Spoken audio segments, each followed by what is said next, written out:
안녕하십니까. 태극사상연구소의 강기진입니다.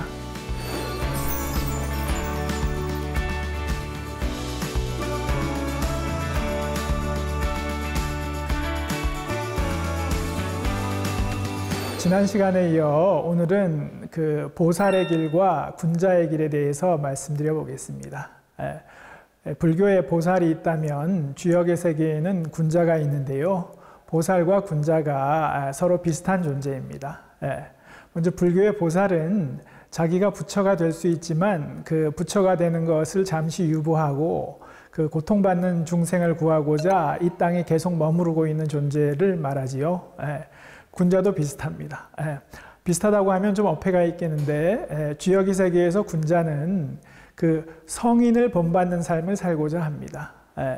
그 군자는 자신이 바로 성인이 될 수는 없지만 최소한 성인의 가르침을 본받는 삶을 살겠다 이렇게 마음먹고 열심히 세상을 살아가는 사람이 군자입니다. 불교에서는 그 보살의 길을 걸어갈 때 그 이 삼계가 이 고르지 못한 땅인 삼계가 법계가 될 수 있겠지요. 주역의 세계에서도 군자가 군자의 길을 걸어갈 때 그 군자가 군자의 길을 걸어갈 때 이 세상에 그 하늘의 뜻이 살아나게 된다 이렇게 가르치고 있습니다. 금강산매경에 보살의 길이 어떠한지를 말해주는 좋은 구절이 있는데요. 이때 범행장자가 이 말씀을 듣고 개송으로 말하였다.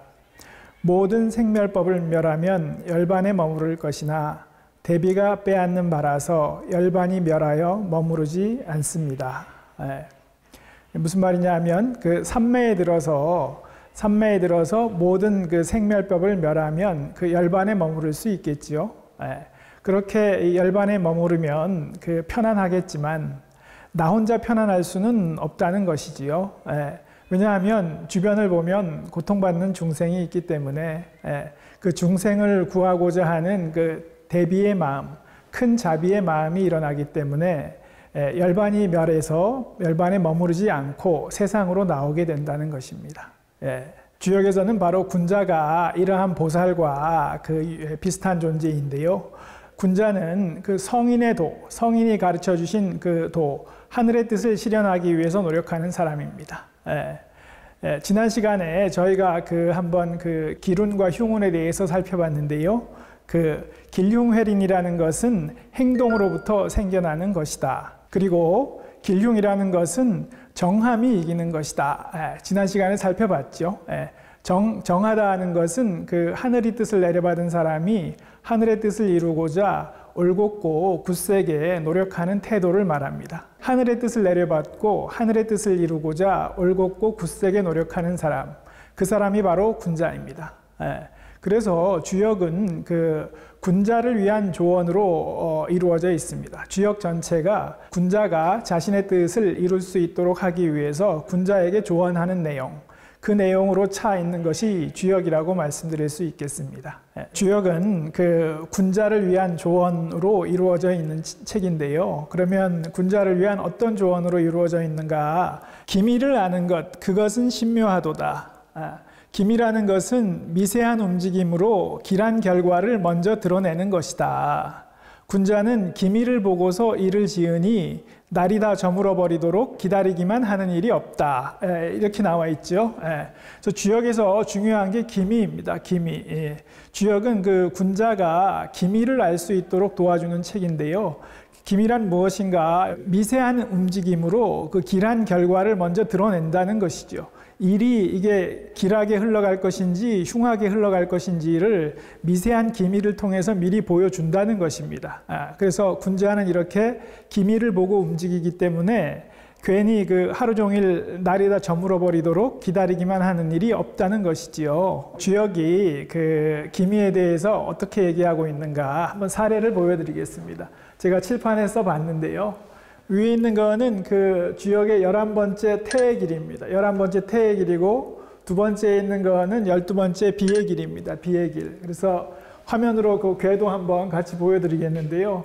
11번째 태의 길이라는 건 무엇인가? 이게 태평할 태자인데 공동체나 조직이 있을 때 이 공동체 구성원들 간의 의사소통이 아주 원활하게 잘 되는 공동체 있지요. 그런 조직이 있을 겁니다. 뭐 여러분이 속한 회사나 그런 조직에 그런 데 있을 겁니다. 그래서 구성원들 간의 의사소통이 아주 잘 되기 때문에 태평한 공동체. 여기는 반대로 그 구성원들 간의 의사소통이 꽉 막혀 있는 공동체. 막혀 있다 B자입니다. 의사소통이 꽉 막혀 있는 공동체. 그러면 이게 주역은 이렇게 항상 이 대대라고 해서 이 서로 이 대비가 되는 길을 짝지어서 이제 배열하고 있는데요. 그러면 의사소통이 잘 되는 태평한 공동체에 대해서 뭐라고 말하고 있는가? 태괴의 괴사입니다. 괴사. 뭐라고 말하고 있는가 하면 소왕대래. 작게 가고 크게 온다. 소왕대래 길형. 태의 길에서는 작게 가고 크게 오니 길하며 형통하다. 이게 무슨 말이냐. 구성원들 간의 의사소통이 잘 되면 내가 작은 거를 내주면 이 사람들이 나한테 더 큰 거를 돌려준다는 것입니다. 이런 태의 공동체에서는 작게 가고 크게 오니 길하며 형통하다. 이렇게 말하고 있습니다. 그럼 반대로 의사소통이 꽉 막혀 있는 공동체에 대해서는 뭐라고 얘기하나 하면 비의 길에서는 비지 비인이라. 비인과는 말을 섞지 말아라. 이렇게 가르치고 있습니다. 이 비인. 이 주역에는 비인이 있다. 그러니까 사람이 아닌 사람이 있다. 이렇게 가르칩니다.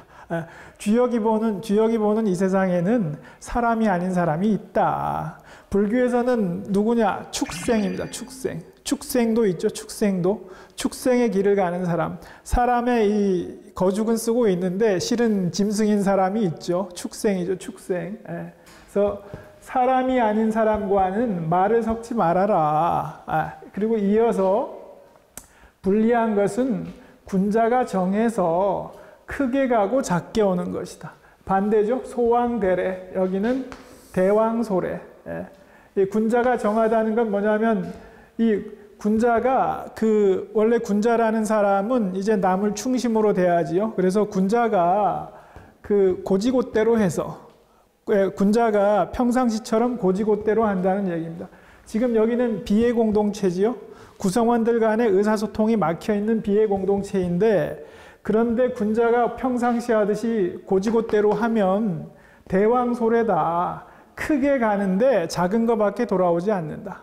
이해되시나요? 이 비의 공동체에서는 그러면 안 되는데 군자가 평상시 하듯이 자꾸 사람들한테 뭔가를 내주는 거는 많은데 작은 것만 돌아온다는 것입니다. 10개 내주면 뭐 서너 개밖에 안 돌아오고. 군자가 그렇게 고지곳대로 하지 말아라. 그렇게 하면 불리하다. 이렇게 조언을 주고 있습니다. 주역의 조언이 이런 방식으로 되어 있습니다. 군자를 위해서 조언하고 있죠. 군자를 위해서. 보살을 위해서 조언하고 있는 것입니다. 왜냐? 군자가 하늘의 뜻을 이 땅 위에 이루고자 열심히 동분서주하는 사람이기 때문에 보살이 중생을 구제하기 위해서 이 땅 위에서 동분서주하기 때문에 그런 보살과 같은 군자를 위한 조언을 주역이 해주고 있는 것입니다. 그럼 뭐라고 조언하냐? 첫 번째, 이 태와 비를 구분하라는 것입니다. 우리가 속한 공동체, 우리가 속한 회사, 조직이 다 같은 조직이 아니다. 다 같은 공동체가 아니다. 우리가 속한 공동체에는 태의 공동체가 있고 비의 공동체가 있다는 것입니다. 그러니까 기미, 아까 기미라고 말씀드렸죠. 기미. 군자는 기미를 보고서 일을 지으니 날이 다 저물어 버리도록 기다리기만 하는 일이 없다. 군자는 자기가 속한 공동체가 태의 공동체인지 비의 공동체인지를 그 기미를 봐야 됩니다. 기미를 보고 태의 공동체면 어떻게 해야 되냐? 소왕대래라고 했죠.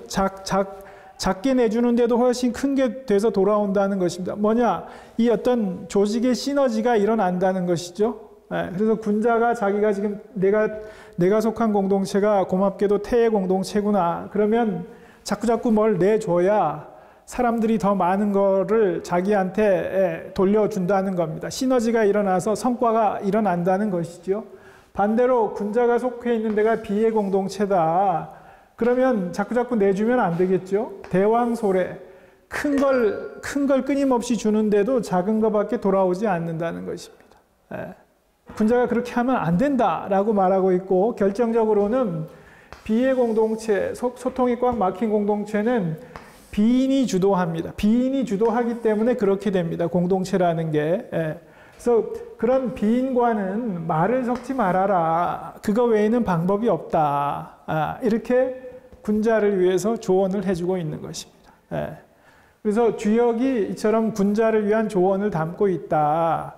이것은 동시에 바로 그 보살을 위한 조언인 것입니다. 보살.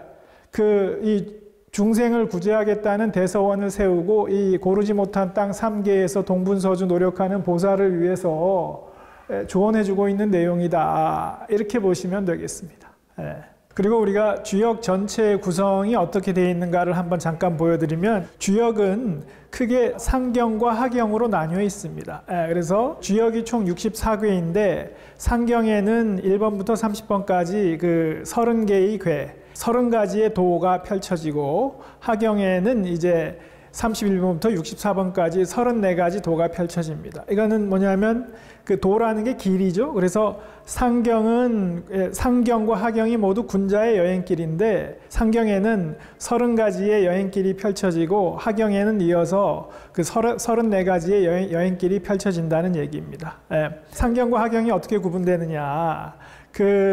우리 불교에는 육도윤회가 있지요. 육도윤회가 이제 좋은 비유가 되겠는데, 상경은 일종의 수라계라고 할 수 있겠습니다. 아수라장이 펼쳐져 있는 아직 인간계로 올라서지 못한 수라계에 놓인 상태가 상경이 되겠습니다. 어찌 보면 축생계라고도 할 수 있죠.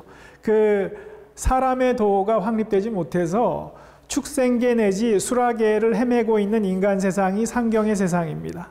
그래서 군자가 상경의 여행길에서는 이처럼 이 축생계나 수라계가 펼쳐져 있고, 그러다 보니까 지금 여기 등장했던 비인도 출몰하는, 비인이 출몰하는 세상이 상경의 여행길이고, 하경의 여행길은 군자의 노력에 의해서 그 상경의 여행길이 그 끝을 맺게 됩니다. 그래서 군자의 노력에 의해서 그 축생계나 수라계에 머물던 인간 세상이 인간계나 천상계로 올라선 그런 일종의 보살도가 확립된 세상이라고 할 수 있겠습니다. 보살의 노력에 의해서 보살도가 확립된 세상이 하경의 세상이라고 할 수 있겠습니다. 그래서 상경의 세상은 축생계나 수라계다. 그리고 하경의 세상은 인간계 내지 이 천상계다. 이렇게 보시면 되겠습니다. 그래서 주역은 상경과 하경을 나누고 각각에 적용되는 도가 다르다. 이렇게 말하고 있습니다. 그래서 이 태평한 공동체, 태의 길은 이게 하경의 세상이겠고, 비의 공동체는 바로 그 상경의 세상이겠죠. 그 수라계나 그 축생계에서 펼쳐지는 공동체고, 여기가 그 인간계나 천상계에서 펼쳐지는 그 태의 길이 되겠습니다. 그래서 이 군자가 기미를 본다는 것은 내가 지금 상경의 세상에 속해 있는가, 하경의 세상에 속해 있는가를 보는 것입니다. 불교에서 말하면 내가 지금 축생계에 속해 있는가, 수라계에 속해 있는가, 아니면 인간계에 속해 있는가, 천상계에 속해 있는가를 보는 것입니다. 육도윤회는 이제 우리가 죽어서 윤회하는 거가 이제 육도윤회이기도 하지만, 우리 원효성사께서는 육도가 바로 이 세상에 동시에 펼쳐져 있다고 말씀하셨죠. 왜냐하면 인간의 마음이 육도를 지어내는 것이기 때문에, 그 인간의 마음이 축생의 마음으로 기울면 그 인간 세상은 축생계가 되는 것입니다. 그리고 인간의 마음이 그 축생계를 넘어서 인간계가 됐을 때 인간 세상이 되는 것이고, 인간의 마음이 보살의 마음에 됐을 때 인간 세상이 이제 천상계가 되겠죠. 그래서 원효성사는 그 육도가 바로 지금 현재 이 세상에 펼쳐져 있다. 이렇게 말씀하셨죠. 상경의 세계와 하경의 세계를 한번 좀 구분해 보실 필요가 있겠다. 이게 주역이 가르치는 어찌 보면 가장 기본적인 조언입니다. 이거는 군자를 위한 조언이기도 하고 보살을 위한 조언이기도 하기 때문에, 그러니까 이 세계는 크게 보면 둘로 나뉘어 있다는 것입니다. 육도윤회라는 기준으로 보면 6으로 나뉘어 있는데 주역은 크게 상경과 하경으로 나누는데 어떻게 나누냐. 상경의 세계는 이 유교의 용어로는 난세입니다. 난세죠. 난세. 하경의 세상은 치세 이렇게 되는데 상경의 세계는 난세는 뭐냐 하면 불교식으로 말하면 아수라장입니다. 아수라장. 예. 축생계 내지 아수라계가 펼쳐져 있는 아수라장인 세상. 여기는 그 어떤 이 불법이 확립되어 있지 못한 것이지요. 예. 그리고 사람들이 축생의 수준으로 또는 아수라의 수준으로 떨어져 있는 세상인 것이지요. 여기는 바로 비인들이 출몰을 합니다. 사람이 아닌 사람이 출몰을 하고 축생들이 출몰을 하고 아수라가 출몰하는 세상, 그런 세상입니다. 이런 세상에서는 군자가 고지고대로 하면 안 된다는 것이죠. 예. 그리고 하경의 세상은 군자의 노력에 의해서 그 어떤 최소한의 그 예의 범절과 도리가 확립된 세상입니다. 예. 그래서 유교의 용어로는 치세죠, 치세. 예. 그래서 이 하경의 세상에는 비인이 출몰하지 않습니다. 그래서 주역을 딱 보면 상경에는 비인이라는 존재가 등장하는데 하경에는 비인이 등장하지 않습니다. 왜냐? 군자가 세상을 주도하기 때문에 비인이 사라진 건 아니지만 비인들이 나서지 못하는 것이죠. 예, 나서지 못하기 때문에 그 주역의 경전에 문장에 등장하지 않습니다. 예. 주역을 이끄는 그 주인공이 군자인데 그러면 어떻게 하면 군자가 될 수 있는가? 주역은 가령 불교식으로 말하면 어떻게 하면 보살이 될 수 있는가라고 할 수 있겠는데 유교에서는 이에 대해서 뭐라고 가르치느냐 여기 한번 띄워보겠습니다. 1000명을 알지 못하면 군자가 될 방법이 없다. 1000명을 알지 못하면 1000명이라는 것은 하늘이 나한테 바라는 게 있다는 것이죠. 하늘이 나한테 바라는 일이 있다. 이거를 알면 사람이 군자가 될 수 있는데 이걸 모르면 군자가 될 수 없다고 가르칩니다. 왜냐하면 하늘이 나한테 바라는 게 있다와 없다. 이게 왜 중요한가? 하늘이 나에게 바라는 일이 없다고 하면 사람은 오로지 자기의 이익과 안위만을 위해서 행동하겠지요. 자기가 일을 할 때 모든 기준이 자신의 이익, 내가 이익인가 손해인가, 내가 안전한가, 내가 위험한가 이것만 기준으로 행동하게 됩니다. 유교에서는 이걸 소인이라고 얘기하죠. 소인. 예. 예. 불교에서는 이게 탐진치에 빠진 사람이라고 얘기할 수 있을 것 같습니다. 예. 사람이 탐진치에 빠져 있으면 보살이 될 수 없겠지요. 예. 그러면 어떻게 군자가 되고 보살이 되는가? 그것은 1000명이 있다는 것을 아는가입니다. 예. 또 하나 말씀드리면 중용에 나오는 말인데요. 중용의 1장 1절입니다. 하늘이 명한 것을 일러 성이라 한다. 하늘이 명한 것, 하늘이 명한 1000명이 뭐냐? 그거 내 안에 성으로 담겨 있다는 얘기입니다. 성이죠, 성. 바로 견성이죠, 견성. 불교에서 말하는 내 안에 담겨 있는 본성, 내 안에 담겨 있는 법성. 이게 성이지요. 이게 바로 이 유교에서는 이게 바로 하늘이 나한테 명한 것이다. 내 안에 이 성이 담겨 있다. 내 안에 본성, 내 안에 본성, 법성이 담겨 있다는 얘기는 뭐냐? 이거는 하늘이 내 안에 담긴 본성, 법성을 실현하라. 이렇게 하늘이 명한 것이다. 이렇게 보는 것입니다. 그래서 주역에서는 뭐라고 말하느냐? 옛날에 성인이 역을 지으심은 그로써 성과 명의 이치를 따르고자 함이었다. 옛날에 성인이 왜 역을 지었느냐? 주역을 왜 지었느냐? 이 주역을 통해서 사람들이 성과 명의 이치를 따르도록 하기 위해서 주역을 지었다는 것입니다. 사람들이 진리를 깨닫도록 하기 위해서. 진리의 요체가 뭐냐? 하늘이 명한 성이 내 안에 담겨 있다는 것입니다. 불교하고 비슷하지요? 내 안에 진여가 담겨 있다. 내 안에 본성이 담겨 있다. 내 안에 법성이 담겨 있다는 것이지요. 이걸 깨닫는 게 견성이지요. 그래서 이와 같이 진리를 바로 보면 그 사람은 보살이 될 수 있겠지요. 탐진치를 벗어나서 자기 안위만을 위해서 행동하거나 자기의 이익만을 위해서 행동하는 게 아니라 그 내 안에 담긴 그 성을 봤으면, 견성을 했으면 그 진여의 뜻이 내 안에 담겨 있는 것이죠. 그 진여의 뜻을 이루기 위해서 노력하겠죠. 보살의 길을 가겠지요. 똑같이 주역에서도 유교에서도 똑같이 가르치는 것입니다. 내 안에 담긴 성, 이게 바로 하늘이 나한테 명한 천명이다. 이걸 깨닫는 사람이 이 군자의 길을 가게 되는 것입니다. 이렇게 해서 그 근본으로 내려가면 이 모든 가르침이 통한다. 이렇게 말씀드릴 수 있겠습니다. 주역에 가장 많이 나오는 조언 3가지입니다. 첫 번째는 유부. 믿음이 있다는 뜻입니다. 믿음이 있다. 두 번째는 유유왕, 가고자 하는 바가 있다. 세 번째는 정이죠, 정. 많이 말씀드린 정해야 한다는 것입니다. 정해야 한다. 첫 번째, 믿음이 있다는 것은 무엇인가? 하늘의 뜻이 살아있다는 것을 믿는 것입니다.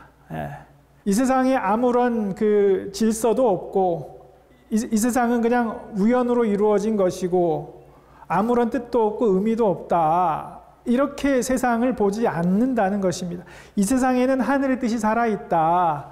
이 세상에는 영혼의 법칙이 있다는 것입니다. 그래서 주역이 바로 영혼의 법칙을 담아놓은 경전이다. 이렇게 말씀드렸죠. 주역이라는 게 바로 영혼의 법칙이 담겨 있다. 하늘의 뜻이 바로 주역에 담겨 있다는 것입니다. 그래서 이 세상은 그냥 우연에 의해서 굴러가는 게 아니고 하늘의 뜻이 이 세상에 살아있다. 그렇게 믿는다. 그게 믿음이 있다는 것입니다. 두 번째는 유유왕, 가고자 하는 바가 있다는 것입니다. 이렇게 하늘의 뜻이 이 세상에 살아있다는 것을 믿는 사람은 하늘의 뜻을 따르려고 노력하겠지요. 아까 그 천명이 있음을 아는 게 그 군자의 조건이라고 말씀드렸습니다. 하늘이 나에게 바라는 것이 있다. 이렇게 믿는 사람은 그 하늘이 나에게 바라는 일을 이루려고 노력하겠지요. 그게 유유왕입니다. 가고자 하는 바가 있다. 지금 하늘이 내가 이거를 이루기를 바라고 계시는구나 라고 생각하면 그 일을 이루기 위해서 열심히 길을 가겠지요. 가고자 하는 바가 있다는 것입니다. 세 번째가 이제 정하다는 것입니다. 하늘의 뜻을 내려받은 사람이 그 하늘의 뜻을 이루기 위해서 올곧고 굳센 태도로 포기하지 않고 열심히 노력하는 거죠. 이렇게 3가지 조건이 갖추어졌을 때 그 사람이 그 인생을 온전하게 다 살아낼 수 있다는 것입니다. 군자의 삶의 태도죠. 군자의 삶의 태도 3가지. 고통은 지나가고 아름다움은 남는다는 말이 있습니다. 이 화가 르누아르가 한 말인데요. 저는 참 좋은 말이라고 생각해서 자주 인용하는데 그 사람에게는 여러 가지 고통이 있죠. 누구나 그 고통이 없는 사람이 없을 텐데 그 고통은 언젠가는 끝날 것입니다. 그렇죠? 하다못해 죽을 때는 끝날 겁니다. 근데 이 고통 그게 아무리 큰 고통도 언젠가는 지나간다는 것이죠. 그런데 그렇게 고통이 지나갔을 때 아무것도 남는 게 없으면 얼마나 그 삶이 헛헛하겠습니까? 그런데 이 르누아르는 고통은 결국은 지나가지만 아름다움은 남는다 이렇게 말했습니다. 근데 이거는 르누아르가 화가기 때문에 아름다움, 미를 말한 것인데 진선미가 남습니다. 진선미.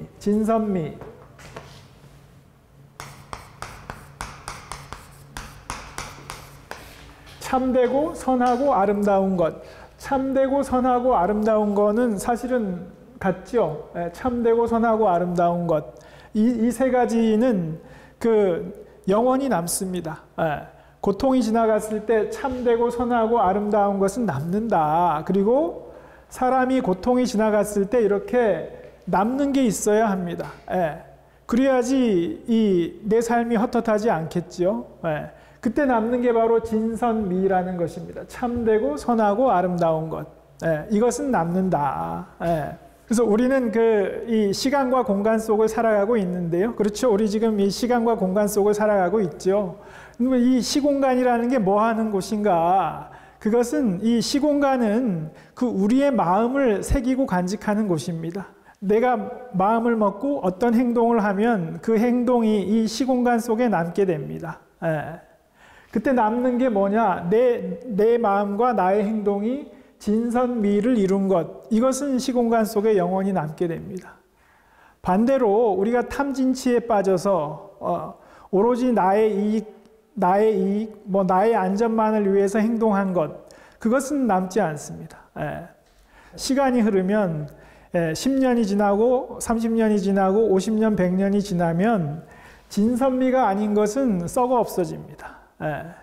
그렇기 때문에 군자는 진선미를 남기고자, 진선미는 뭐냐? 그건 하늘의 뜻이죠. 하늘이 이루고자 하는 것.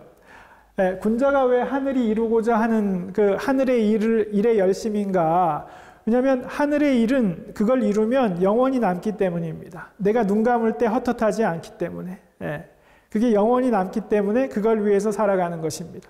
그렇지 않고 불교 용어로는 무명이죠. 무명에 휩싸여서 탐진치에 벗어날 줄을 모르고 그렇게 오로지 탐진치에만 휩싸여서 살게 되면 이 썩어 없어질 것만 쌓게 됩니다. 썩어 없어질 것만 쌓아 올리고 결국 나중에는 그게 남지 않는다는 걸 깨달을 때 그때 이제 사람이 죽을 때 공포에 질리는 거죠. 그 사람이 죽을 때 그 공포에 질리는 사람들이 많습니다. 사람이 죽을 때 100% 만족할 수는 없겠죠. 근데 사람이 죽을 때 아쉽지만 그래도 나는 열심히 살아왔다. 이렇게 생각하는 사람은 그래도 그 흡족한 마음으로 눈을 감습니다. 근데 그렇지 않고 공포에 질리는 사람들이 있는데 그런 사람들이 어떤 사람이냐? 썩어 없어질 것만을 평생 쫓아온 사람입니다. 죽음의 순간에 그걸 깨달을 때 공포에 질리는 것입니다. 왜냐하면 되돌릴 방법이 없기 때문에. 근데 그 죽음의 순간에 나를 붙들어 줄 수 있는 게 뭐냐? 진선미다. 영원히 남는 것. 그게 있을 때 사람은 공포에 질리지 않고 제대로 죽음의 길을 갈 수 있게 되는 것이죠. 그래서 오늘 그 군자의 삶과 보살의 삶, 군자의 길과 보살의 길에 대해서 말씀드리고 있는데요. 그런데 이 군자의 길과 보살의 길이 쉬운 길이라고 말씀드릴 수는 없겠습니다. 근데 그러면 이 군자의 길과 보살의 길을 누가 살아내야 하는가? 그건 제가 볼 때 후반생을 사는 사람들입니다. 우리 삶은 전반생과 후반생으로 나누어 볼 수 있는데 사람의 삶은 전반생과 후반생으로 나눌 수 있습니다. 전반생이 봄, 여름이고 후반생이 가을, 겨울입니다. 그래서 봄과 여름에 해당하는 전반생은 이 세상 안에서 나의 입지를 확보하기 위해서 열심히 살아가는 시기입니다. 이 시기에는 사실 사람이 돈도 벌어야 되고 열심히 이 세상에서 내 자리를 이렇게 확보를 해야 되기 때문에 그걸 위해서 열심히 살아가야 되는 시기죠. 이때는 사실 이 군자의 길과 보살의 길을 기대하기가 좀 쉽지 않다. 물론 당연히 그 시기에 축생으로 살아도 된다는 얘기는 아닙니다. 반면 후반생으로 넘어오면 가을, 겨울인데 이 시기가는 50대부터입니다. 50대부터. 사람들이 후반생의 의미를 잘 모르기 때문에 좀 방황을 많이 하는 것 같습니다. 그래프에서 제일 중요한 게 뭐냐 하면 이 전반생은 외형이, 물질이 성장하는 시기고 후반생은 내면이 성장하는 시기입니다. 점선 그래프 있죠? 후반생의 그 외형, 물질적인 것은 좀 내리막입니다. 사람이 후반생이 되면 키도 좀 꾸부정해지고 피부도 좀 쭈글쭈글해지고 이 어떤 외형적인 거는 좀 절정해서 이제 내려오죠. 반대로 후반생에서 올라가는 게 있습니다. 그건 바로 자기 내면의 삶입니다. 내면의 삶. 내면의 가치가 올라가죠. 그래서 후반생은 자기 내면의 가치를 이루기 위해서 노력하는 시기입니다. 그래서 이 시야를 밖에다 두지 말고 자기 내면에 두면 그 후반생의 가치를 깨달을 수 있고 후반생을 충실하게 살 수 있습니다.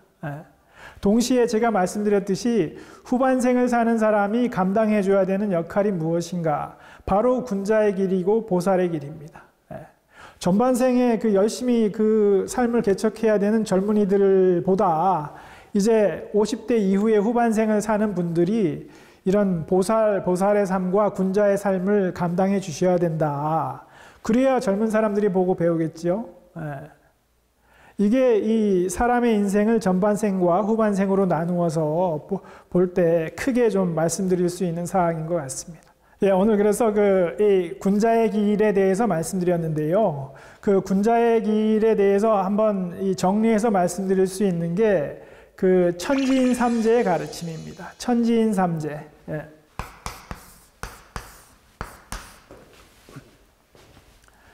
천지인 삼재라는 건 무엇이냐면 천과 지와 인 셋이 짝을 이룬다는 것입니다. 이 천지가 있죠, 천지. 바로 이 우주가 천지인데 이 천지가 그 자체로 완성되지 않고 세 번째로 사람이 올 때에야 완성이 된다는 것입니다. 이게 그 주역의 기본적인 구조인데요. 주역은 보시다시피 8궤와 8궤가 만나서 64궤를 이룹니다. 지금 보시면 이 진궤, 이거 상궤, 하궤 뭐 이렇게 말하는데 상궤에 진궤가 있고 하궤에 감궤가 있습니다. 8궤의 진과 8궤의 감이 만나서 40번째 해궤를 이루고 있죠. 64궤, 6효로 이루어진 그 40번째 궤인 해궤를 이루고 있습니다. 근데 이때 상궤인 진궤가 바로 상궤가 천도입니다. 천도, 하늘이 바라는 길. 그리고 하궤인 감궤가 땅의 길입니다. 땅의 길. 이게 뭐를 상징하느냐 하면 땅의 길은 이 땅의 현실입니다. 이 땅의 현실.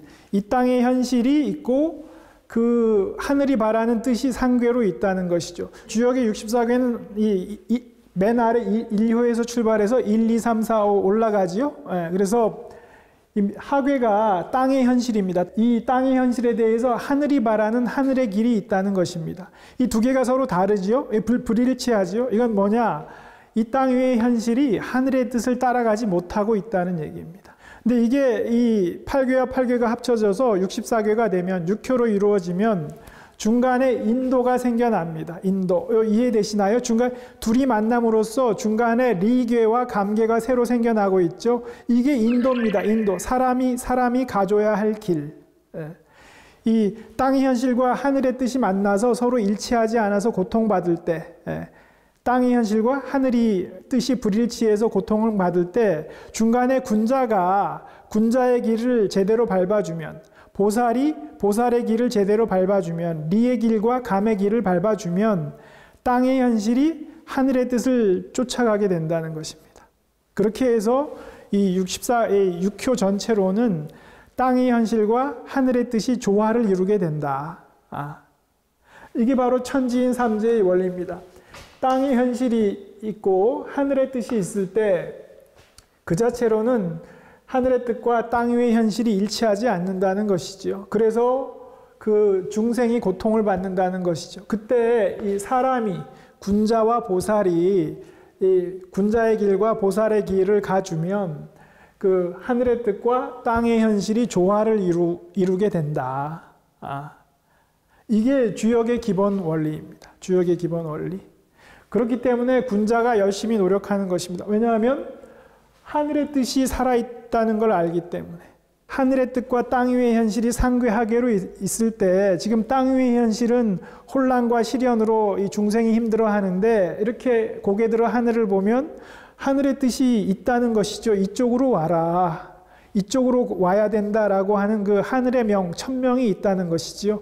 그걸 알기 때문에 군자는 불철주야 이 땅 위의 현실을 하늘의 뜻으로 끌어올리기 위해 노력한다는 것이지요. 보살도 그렇죠. 보살도. 대자대비한 부처님의 뜻이 있다는 걸 알기 때문에 보살의 길을 가려고 노력하는 것이지요.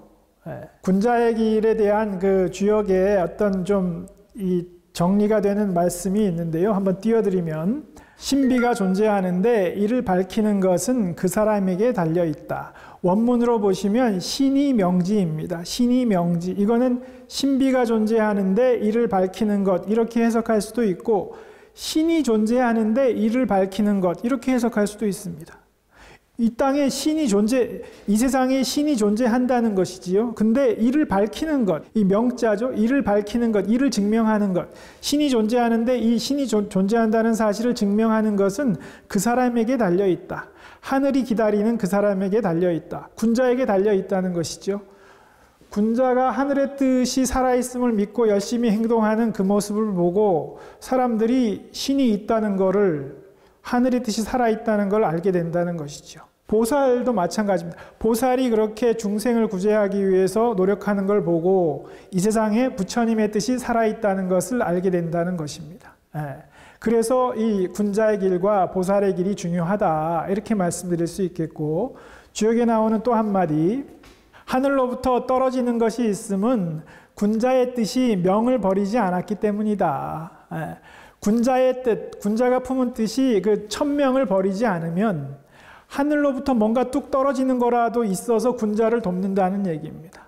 주역은 이렇게 말하고 있습니다. 하늘로부터 떨어지는 것이 있음은 군자의 뜻이 명을 버리지 않았기 때문이다. 군자의 뜻이 그 하늘의 명을 저버리지 않고 열심히 노력하면 갑자기 하늘에서 뭔가 뚝 떨어지기라도 해서 군자를 돕더라. 이게 저민들이 수천 년 동안 관찰한 결과 그렇다는 것입니다. 보살의 길을 열심히 가는 우리 많은 보살님들께도 그런 마찬가지로 그 하늘의 뜻, 부처님의 그 가피가 있을 것이라고 생각합니다. 오늘 여기까지 해서 그 보살의 길과 그 군자의 길에 대해서 말씀드렸습니다. 그러면 오늘 여기까지 들어주신 분들께 감사드립니다. 감사합니다.